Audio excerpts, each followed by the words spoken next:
നിങ്ങൾക്കൊന്നൊരു evening mini vlog ഉണ്ടല്ലോ. വെറുതെ വീട്ടിലിരിക്കുമ്പോഴാണ് ഉമ്മ പട്ടാമ്പി പോകേണ്ട ഒരു ആവശ്യമുണ്ട് കാരണം. അപ്പോൾ പിന്നെ വെറുതെ ഇരിക്കില്ലേ വെച്ചിട്ട് ഞാനും പോയി. ഉമ്മക്ക് 2-3 നൈറ്റ് എടുക്കേണ്ട ആവശ്യമുണ്ടായിരുന്നു. അപ്പോൾ പിന്നെ ഷോപ്പിലൊക്കെ കയറി നൈറ്റൊക്കെ നോക്കി അത്യാവശ്യം നല്ല സെലക്ഷൻസ് ഉണ്ടായിരുന്നു. ഇതൊന്നല്ല എടുത്ത് വേറെ എടുത്തത്. ഞാൻ ജസ്റ്റ് ഇതിൽ കണ്ടപ്പോൾ ഇങ്ങനെ വീഡിയോ എടുത്തു എന്നുള്ളൂ. അങ്ങനെ അതൊക്കെ എടുത്ത് ബില്ലൊക്കെ ആക്കി പിന്നെ ഞങ്ങൾ ഇങ്ങോട്ട് കാറിലേക്കാണ്. കുറച്ച് കടയുടെ അവിടെ നിർത്താൻ പറ്റാത്തതുകൊണ്ട് കുറച്ച് അപ്പുറത്താണ് നിർത്തിയത്. അപ്പോൾ അങ്ങോട്ടൊക്കെ നടന്നു പോയി കാറിലൊക്കെ കയറി.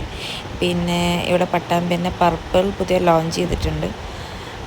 അപ്പോൾ പിന്നെ കുറേ ഞാൻ പോകണം വിചാരിക്കണു. അപ്പോൾ പിന്നെ ഏതായാലും വന്നല്ലേ വെച്ച് ഞാൻ അവിടെ കൂടി ഒന്ന് കയറി. അതിന് സെപ്പറേറ്റ് ഞാൻ വീഡിയോ ആണ് ഇടാം കേട്ടോ. ഞാൻ ലിപ്സ്റ്റിക്കൊക്കെ ജസ്റ്റ് ഒന്ന് നോക്കി, പിന്നെ എടുത്തില്ല, അത് അവിടെ തന്നെ വെച്ചു.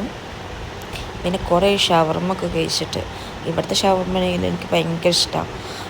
നല്ല ടേസ്റ്റാണ്, നല്ല ഫില്ലിംഗ് ഒക്കെയാണ്, നല്ല ജ്യൂസി ആയിട്ടുള്ള ചിക്കനൊക്കെയാണ് അതിൽ. അപ്പോൾ പിന്നെ അവിടുന്ന് ഷവർമ്മൊക്കെ വാങ്ങിയിട്ട് നേരെ വീട്ടിൽ പോകുമ്പോഴാണ് പിന്നെ ഫിഷ് മാർക്കറ്റ് ഉള്ളത്. പിന്നെ ഫിഷ് കൂടി വാങ്ങിയിട്ടാണ് നേരെ വീട്ടിലേക്ക് പോയത്. അപ്പോൾ ഇത്രയൊക്കെ ഉള്ളൂ.